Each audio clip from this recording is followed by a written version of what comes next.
Financial management में वित्तीय प्रबंध के कार्य विषय पर आज अध्ययन किया जाएगा। वित्तीय प्रबंध के कार्य, फंक्शन ऑफ फाइनेंशियल मैनेजमेंट। वित्तीय प्रबंध के 3 प्रमुख कार्य हैं, जिसमें वित्त इकट्ठा करना, इस इकट्ठे किए हुए वित्त को संपत्तियों में विनियोजित करना और तीसरा संपत्तियों से प्राप्त आय को अंशधारियों में वितरित करना। इन 3 कार्यों को क्रमशः वित्त व्यवस्था निर्णय, फाइनेंसिंग डिसीजन, इन्वेस्टमेंट डिसीजन, विनियोग निर्णय और लाभांश नीति निर्णय, डिविडेंड पॉलिसी डिसीजन कहा जाता है। वित्तीय कार्यों को करते समय कुछ अन्य कार्य भी करने पड़ते हैं, जैसे कि कार्यशील पूंजी, वर्किंग कैपिटल संबंधी निर्णय लेना, वित्त का नियोजन और नियंत्रण करना। इन सभी वित्तीय कार्यों के कुशल निष्पादन के लिए कुछ दैनिक प्रकृति के कार्य, रूटीन फंक्शन जिसको कहते हैं, जो निम्न प्रकार के हो सकते हैं, करने होते हैं।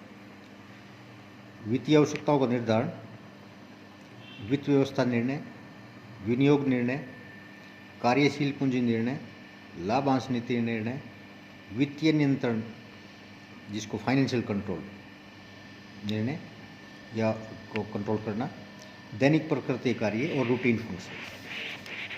वित्तीय आवश्यकताओं का निर्धारण करना, डिटरमाइनिंग द फाइनेंशियल नीड्स।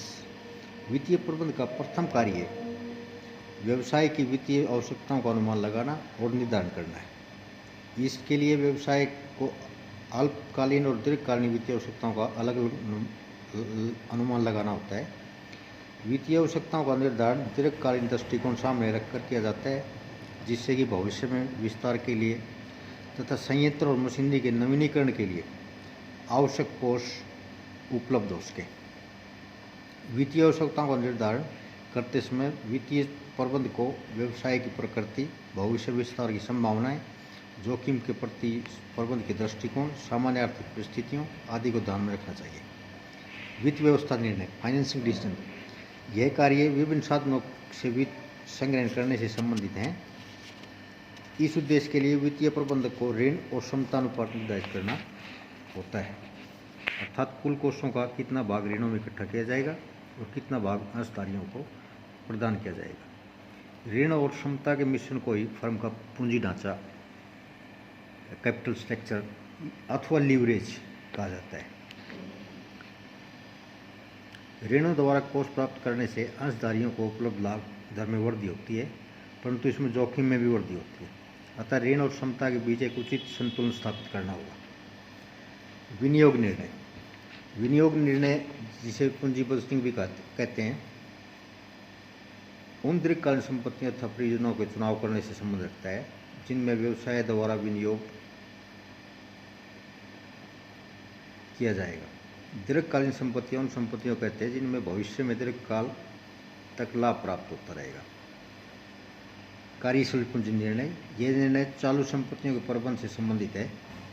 वित्तीय प्रबंध का यह एक आवश्यक कार्य है, क्योंकि दीर्घकालीन सफलता के लिए अल्पकाल में फर्म का जीवित रहना अनिवार्य है।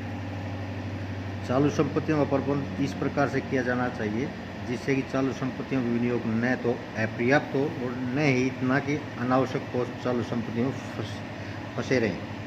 यदि किसी फर्म के पास पर्याप्त मात्रा में चालू संपत्तियां नहीं हैं, अर्थात इसने चालू संपत्तियों में अपर्याप्त विनियोग किया हुआ है, तो यह गैर तरलता इलिक्विडिटी की स्थिति में आ सकती है, जिससे कि वह अपने चालू उत्तरदायित्वों का भुगतान नहीं कर पाएगी और दिवालियापन का जोखिम उठाएगी। इसके विपरीत यदि चालू संपत्तियों में विनियोग आवश्यकता से अधिक है, तो इसका फर्म की लाभप्रदता पर विपरीत प्रभाव पड़ेगा, क्योंकि बेकार पड़ी चालू संपत्तियां कुछ भी लाभार्जन नहीं करेंगी। जिससे वित्तीय प्रबंध को चालू संपत्तियों का प्रबंध करने की एक सुदृढ़ तकनीक विकसित करनी होगी।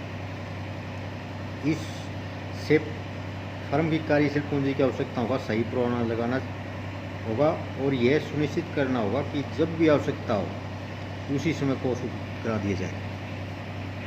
लाभांश नीति निर्णय, वित्तीय प्रबंध को यह निर्णय करना होता है कि लाभों का कितना भाग अंशधारियों में लाभांश के रूप में वितरित करना है और कितना भाग व्यवसाय में ही रखना है। इस उद्देश्य के लिए वित्तीय प्रबंध को लाभांश स्थायित्व, बोनस अंश और प्रचलित नगद लाभांश आदि तत्वों को ध्यान में रखना चाहिए। जो कंपनियां लाभ में चल रही हैं वह प्राय नियमित रूप से नगद लाभांश देती हैं और समय समय पर क्षमताधारियों को बोनस अंश भी निर्गमित करती है। वित्तीय नियंत्रण, फाइनेंशियल कंट्रोल। वित्तीय नियंत्रण करने की तकनीकों की स्थापना करना, उनका उपयोग करना वित्तीय प्रबंधन का एक आवश्यक कार्य है। इन तकनीकों में बजटीय नियंत्रण, लागत नियंत्रण, रेशनलाइसिस आदि सम्मिलित है। वित्तीय नियंत्रण के अंतर्गत सर्वप्रथम वित्तीय निष्पादन के परिमाप निर्धारित किए जाते हैं। उसके पश्चात वास्तविक निष्पादन की इन पूर्व निर्धारित परिमापों से तुलना की जाती है और तुलना करके विचलन ज्ञात कर लिए जाते हैं और विचलनों के कारणों को भी ज्ञात किया जाता है, जिससे इन विचलनों को दूर करने के लिए कदम उठाए जा सके। दैनिक प्रकृति के कार्य। वित्तीय कार्यों में कुशल निष्पादन के लिए व्यवसाय के नित्य प्रति के चलन में कुछ दैनिक प्रकृति के कार्य भी करने होते हैं। ऐसे कार्य जो रूटीन के कार्य हैं जो निम्न प्रकार हो सकते हैं।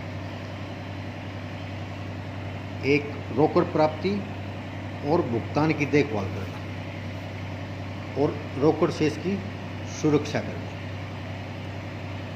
दूसरा है बैंक में खाते खोलना तथा इनका प्रबंध करना, जमा कराना, निकालना, बैलेंस देखना की स्थिति में ये सारी चीज़ों का प्रबंध किया जाता है। तीसरा, प्रतिभूतियाँ, बीमा पॉलिसियाँ और अन्य मूल्यवान प्रलेखों को सुरक्षित रखना या उनकी सुरक्षा करना, ये भी रूटीन कार्यों में आता है।